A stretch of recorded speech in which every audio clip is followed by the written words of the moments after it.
저희 오늘 또 진짜 신기한 아이들에 대한 또 신기한 궁금증을 아이들. 네, 해결해 보려고 질문들을 좀 좋아요. 준비했는데요. 네. 친구를 때리는 아이가 있어요? 많죠. 아 그래요? 네. 아니 근데 친구를 뭐 유달 때리고 꼬집고 뭐 이런 아이들 많죠. 그러니까 그게 이유가 없이 그런 행동을 하진 않을 거 아니에요? 물론 이유가 있겠죠. 오. 본인에 대한 스트레스를 그렇게 바깥으로 풀어내는 거니까 물론 이유가 있고요. 그러면 그런 친구를 자주 때리는 아이는 어떻게 훈육해야 돼요? 자주 때린다라는 거는 아이들이 이제 처음에는 말을 못했잖아요. 네. 아이들이 말을 못하던 아이가 이제 단어도 말을 하면서 그 다음에 내가 정보가 눈으로, 코로, 귀로 많이 들어오기 때문에 자기도 말을 잘하고 싶은 거죠. 근데 표현이라는 것 자체인데 네. 어릴 때는 아기 때는 울기만 해요. 그치. 울면서 그리고 손가락으로 이렇게. 그리고 엄마한테 밥을 달라 그랬을 때도 아이가 울다가 그 다음에 식탁에 앉는다든지 이렇게 사인을 줘요. 베이비 사인을. 그래서 그런 행동들을 했는데 엄마랑은 눈빛만 봐도 알죠. 그러니까 엄마는 이 아이가 말을 잘하는지 못하는지 별로 힘들지가 않아요. 그런데 이 아이를 어린이집에 보냈어요.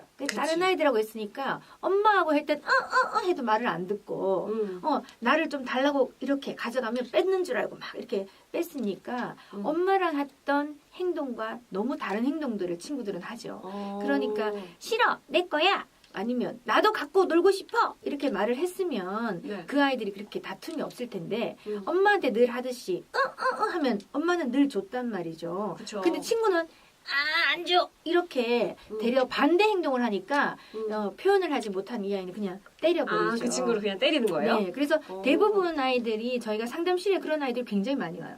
굉장히 많이 오는데 대부분 아이들이 언어 표현 능력이 떨어졌을 때 네. 폭력성이 더 많이 나오더라는 거죠. 대다수의 아이들은 또 하나는 그런 아이들이 언어치료센터를 또 많이 다녀요. 그런데 언어치료센터 가서 그게 쉽게 이루어지지 않거든요. 그 언어라는 것 자체가. 네. 그래서 조금 아이가 심하다 싶으면 네. 상담실에서 상담을 좀 받아서 그 아이가 지금 원인이 뭔지 왜 말을 못하는 건지 내적인 갈등도 있을 수 있어요. 엄마랑의 뭐 충격적인 환경이라든지 또 엄마한테 사랑을 제대로 받지 못했다든지 여러 가지 이유가 있고 또 하나는 구강 구조에 이상이 있을 수도 있어요. 그래서 병원에도 가보고 상담실도 가서 그 아이가 조기에 자기 시기가 있죠. 그 시기 때 친구들을 만났을 때 그렇게 폭력적이고 때리고 하면 친구들은 또 반대로 또 때리겠죠. 그러면 이 아이들은 위험해. 얘네들하고 놀지 말아야겠어 라고 생각하기 때문에 사회성이 많이 떨어질 수 있으니까 상담을 받는 게 좋을 것 같아요. 그러면 때리는 아이가 말을 잘 못해서 보통 때리는 경우들이 많다는 거죠. 네, 네. 처음에는 말을 하지 않고 베이비 사인으로만 했지만 그게 어느 정도 개월 수가 되면 단어를 말을 하고 또 24개월 정도 되면 삼음절을 이용해서 엄마 물 줘. 이거 싫어.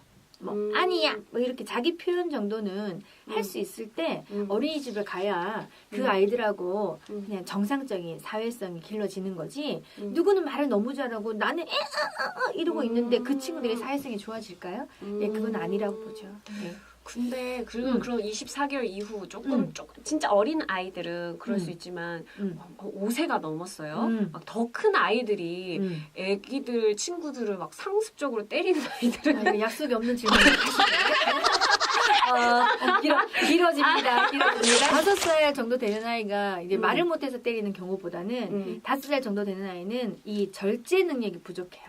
그래서 엄마가 울면 엄마가 빨리 주고 우는 게 싫으니까 뭐 냉장고에서 뭐 꺼내달라 그러면 얼른 해주고 이렇게 해줬기 때문에 친절한 엄마에게 있던 아이들이 그 기간에 갔을 때 그 아이들이 배려하지 않고 자기한테 양보하지 않고 자기를 먼저 주지 않고 성격이 급하니까 그걸 그냥 뺏어버리죠. 그러면 습관이 잘못된 아이네요. 그러니까 엄마가 어렸을 때부터 너무 이렇게 잘 해줬는데 우리가 옛날에 말하면서 가정교육이고요. 가정교육이 잘못된 아이. 요즘은 엄마들은 네. 이제 오냐오냐 하는 이 왕자병, 공주병을 만들어 놓아서 그렇죠. 남의 물건을 만지지 말아야 되는데 남의 집에 가면 막 만져요. 왜냐면 집에 내 거를 막 만졌으니까. 근데 엄마 화장품을 만져도 가만히 놔두고 아빠가 갖고 있는 옷들 또 컴퓨터라든지 아빠 물건들 마음대로 만져도 아이를 혼내지 않는 지금 우리의 이 문화 또 어설픈 그 자유주의 같은 그런 훈육 이런 것들이 우리 아이들을 더 힘들게 하지 않나 생각이 들어요. 저는 아이는 혼낼 때 혼내고 칭찬할 때 과감하게 칭찬해 줄 수 있는 조금 유치한 엄마가 돼줘야 된다고 생각하거든요. 뭐 현명한 엄마 이런 말씀을 많이 하는데 엄마 자체가 아직 뭐 30 몇 살에 40 몇 살에 뭔 현명해요. 현명한들 뭐 얼마나 한갑 지나야지 현명해지지 않나요? 남자가 철들면 죽는다 그러는데 우리가 언제 철들어서 애를 다 키우겠어요. 그러니까 그냥 물 흐르듯이 좀 자연스럽게 혼낼 때 혼내고 칭찬할 때 칭찬도 하고 뭐 선물 줄 때 또 말주 과감하게 한번 날려주고 또 말 안 들으면 말주도 뺏고 뭐 이러면서 밀당도 하면서 아이들을 키워야지 너무 책에 의존해서 이론상으로 아이를 키우는 거는 말이 안 된다고 생각해요. 네, 어쨌든 때릴 때는 문 닫는 걸로. 아, 그죠?